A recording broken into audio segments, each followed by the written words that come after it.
एक समय की बात है। एक राज्य में एक बहुत प्रतापी राजा राज्य करता था। एक दिन उसके दरबार में एक विदेशी आया और उसने राजा को एक सुंदर पत्थर उपहार में दिया। जब राजा पत्थर देख बहुत प्रसन्न हुआ तो उसने उस पत्थर से भगवान विष्णु की प्रतिमा का काम शुरू कर दिया। उसे राज्य के मंदिर में स्थापित करने का उसने निर्णय लिया। प्रतिमा निर्माण का कार्य राज्य के महामंत्री को सौंप दिया गया। महामंत्री गांव के सबसे मूर्तिकार के पास गया और उससे वह पत्थर देते हुए बोला, महाराज, मंदिर में भगवान विष्णु की प्रतिमा स्थापित करना चाहते हैं। 7 दिन के अंदर इस पत्थर से भगवान विष्णु की प्रतिमा जो है वो तैयार हो जाए और राजमहल पहुंचा दी जाए। इसके लिए तुम्हें 50 स्वर्ण मुद्राएं दी जाएंगी। 50 स्वर्ण मुद्राएं की बात सुनकर मूर्तिकार खुश हो गया और महामंत्री के जाने के उपरांत प्रतिमा का निर्माण कार्य उसने शुरू कर दिया।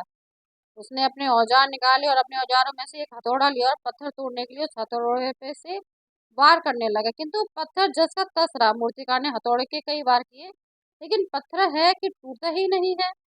50 बार प्रयास करने के उपरांत मूर्तिकार ने अंतिम बार प्रयास करने के उद्देश्य से हथौड़ा उठाया, किंतु ये सोचकर कि हथौड़े पर प्रहार करने के पूर्व ही उसने हाथ खींच लिया कि 50 बार वार करने से नहीं टूटा तो अब क्या टूटेगा।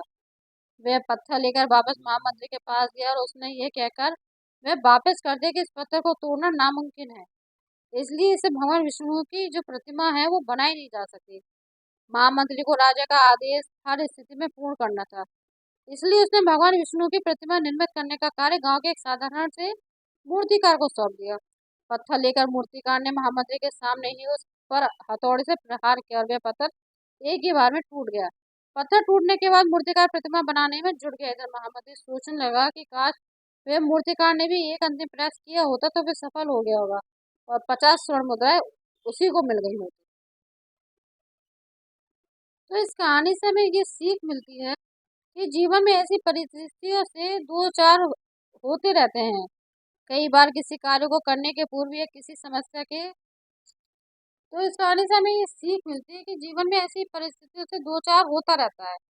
कई बार किसी कार्य को करने के पूर्व या किसी समस्या के सामने आने का उसका निराकरण करने के पूर्व ही हमारा आत्मविश्वास डगमगा जाता है और हम प्रयास किए बिना ही हार मान लेते हैं।